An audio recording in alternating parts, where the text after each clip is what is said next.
Hey everybody, hope everybody's well. Coming to you live from the workbench today. We got to discussing some stuff on the boxcar Jerry live streamed the other day, and he has inspired me to do a video on some of the weathering I've been doing and some of the stuff that I use, techniques I can talk about. We're going to talk about some paints and things I've been using, and I can show you my airbrush, and I'll move on to a couple cars and even a locomotive. I gave a hand at trying to do some weathering too. So without further ado, I think one of my couple of my favorite paints are these Micro Mark paints.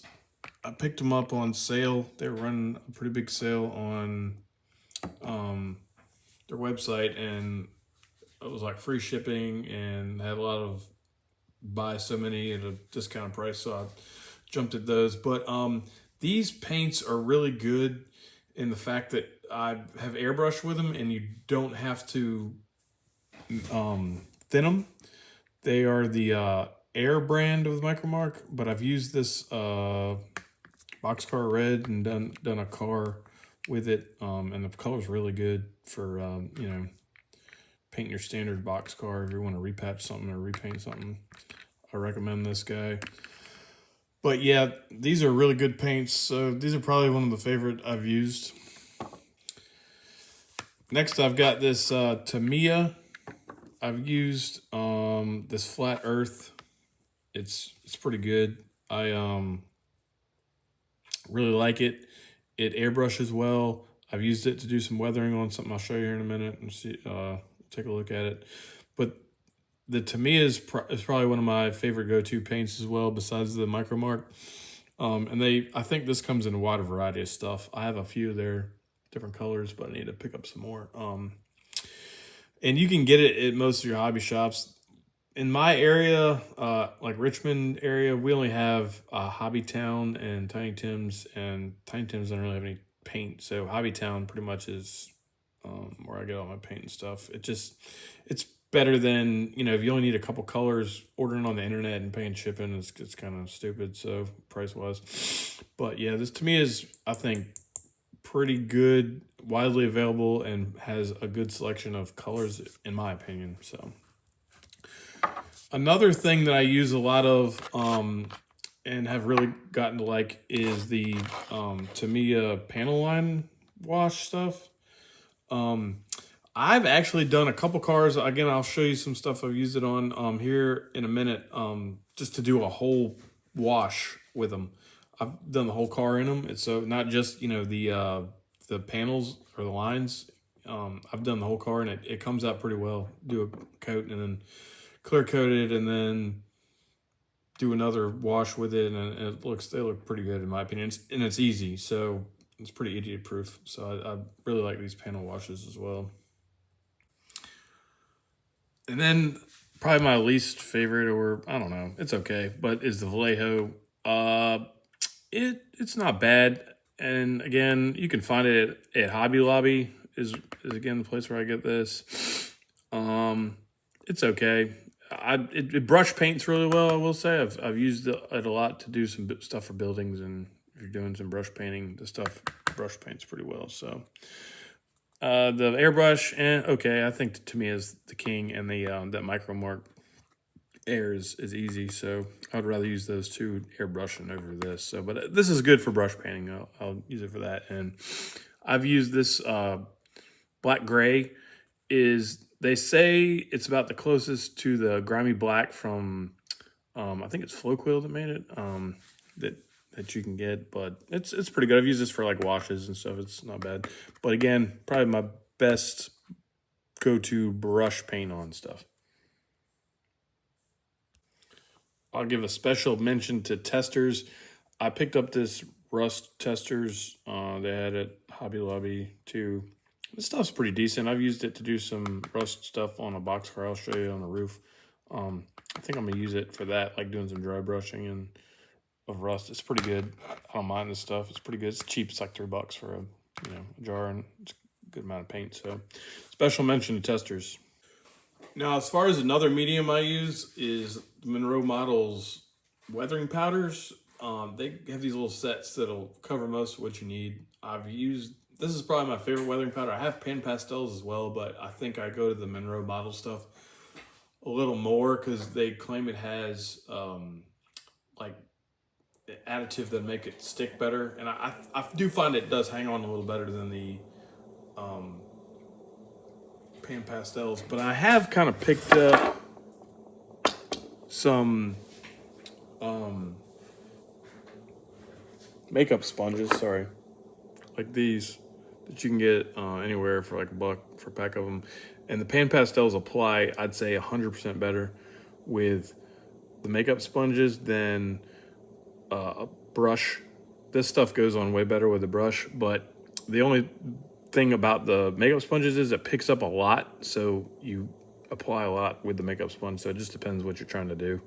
But just, as long as you kind of know what you'll get with each application. But yeah, these apply a lot, so be aware of that. Now, as far as dull coats, I've been using the Krylon matte finish and the Testors dull coat. I've heard that the Testors dull coat recipe has changed from what it used to be, and I believe it. It's not quite as good as what I remember when before I'd gotten out of it and got back into model railroading. But this Krylon matte finish I've had for a while, and I think does a better job, and you can get it at any Lowe's, Home Depot, Walmart, any place like that. So I think when I run out of the Testors dull coat, I'm done with it, and I'm gonna keep buying this Krylon matte finish. It's my favorite, I think. Now, as far as my airbrush, I'm just running this Avanti brush from Harbor Freight, and it was like $30, I think. And honestly, I've had a few of the Iwata Neo airbrushes, and those are like like $60 to you can find them on eBay to a little more like the $100 range. And this thing has been more dependable than that Iwata, because I've had two of them and they've gotten gummed up and tried cleaning them, doing everything, and they don't spray at all like they did when I first had them. So for the money, just go get one of these. You can get the whole setup at Harbor Freight. I've got the compressor from Harbor Freight as well. I mean, you can get the whole setup for like under $100, I think. You catch them on sale or whatever. It works well. And I've got my little spray booth I got on eBay. I think it was for like $50. So you can find stuff. It's got a fan in there, and I got exhaust down to a bucket. But all I pretty much just use acrylics. So and just dull coat in there. So I usually just run the fan, whatever. I need to probably just get a filter for it. One of those charcoal filters for the top, and get rid of the bucket. But yeah, that's pretty much it. Like, as far as airbrush, you don't need anything crazy. You don't have to spend a ton of money. You can get them on Amazon or whatever. I mean, just if you're just going to get into it and just try it. But yeah, the Harbor Freight one has worked good for me, and that's the only airbrush I have at the moment. And I'm probably just going to stick with this guy. And it cleans pretty easily. Now, as far as airbrush cleaner, I found a YouTube video a while ago. I don't remember where I saw it, but it was just a homemade recipe airbrush cleaner. And I mix it in these little squeeze bottles you can get at the store. They're, for kitchen, for oils and stuff like that. But all it is distilled water, isopropyl alcohol, a few drops of glycerin, and windshield washer fluid. Just Google homemade airbrush cleaner, and it'll tell you the exact mixtures. I can't remember. I have to look it up every time when I make it. But this stuff works great. This is all I use. I just, use a little bit of this before I start airbrushing. I'll dump it in there and make sure the spray's good. And after, I'll just use this, put it in there, spray it out. I got one of these little glass spray things. You can empty it in there and just fill up your airbrush cup with it and spray it out. And you don't need to take them apart. I mean, I do every now and then, but for the most part, if you're just, sitting down and spraying a color or two, just use this in between. And when you're done, and it's worked for me, and I've had no issues. So yeah, this stuff is easy, it's cheap, and it works. So I'm gonna start off with my first weather work. This is the first pretty much locomotive I've ever done weathering on. It's a Walthers Proto GP7. And I bought it from a guy on eBay, and he had weathered it slightly, but I didn't. It looked okay, but I kind of wanted to jazz it up a little bit more. So pretty much what I did was just all I did on this was the panel line wash, black, on the whole thing. So I did the whole unit. I think I did 2 or 3 coats with a dull coat in between. Obviously let it dry, dull coat it, and then do another coat. And I really like the way it turned out. It's very subtle. It's not overly done. So again, that's the thing with weathering, is just building up the layers. You don't need to go crazy on these things. Blast them, with a coat of grime, or you can do it. Just build it up. Then after I did that, I actually went and airbrushed the trucks and the side frames and everything you can see down here. Pretty much all around the sill and everything, all the lower unit, stairs. So I did on the front too. I hit the pilots pretty good. You can see that. Let me fix it. I hit the pilot pretty good as well. But yeah, I probably did 2 or 3 coats on the side frames and the pilots and everything, and the sill with the Tamiya flat earth. That's all I did. And again, it's very subtle. Like the way it came out. Don't need to go crazy. So I'm happy with it. So this Conrail 3-bay covered hopper I did with just Monroe Models weathering powders. I'm pretty happy with this guy too. So something I experimented with, I believe on this one, was using hairspray. So I'd spray it in hairspray and then coat it with the weathering powders. The only thing I don't like about the hairspray is it can go on very heavy, and it's hard to reverse it.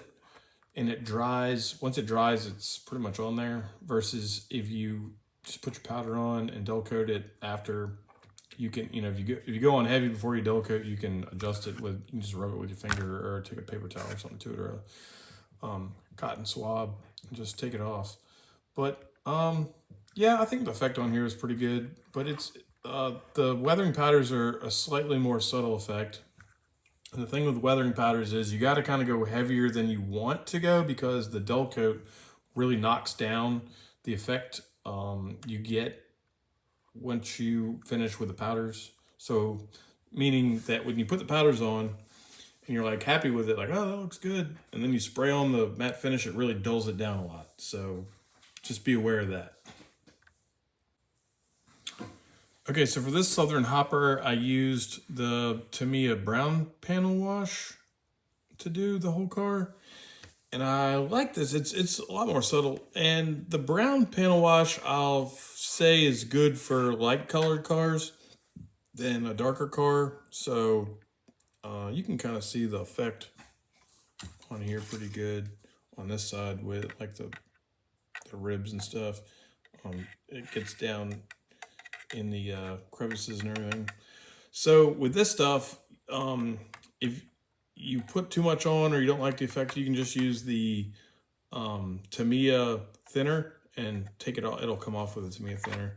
So that's what you can use with it. But usually 9 times out of 10, I'll just do the whole thing with it, and it comes out pretty good.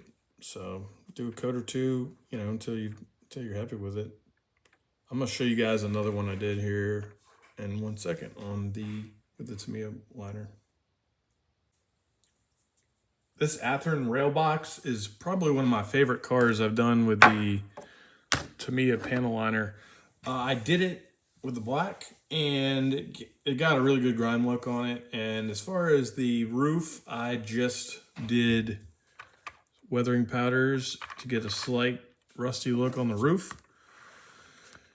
And yeah, you can see the grime effect is really good with this. I think this is probably my favorite go-to. So you got to do like a ton of cars.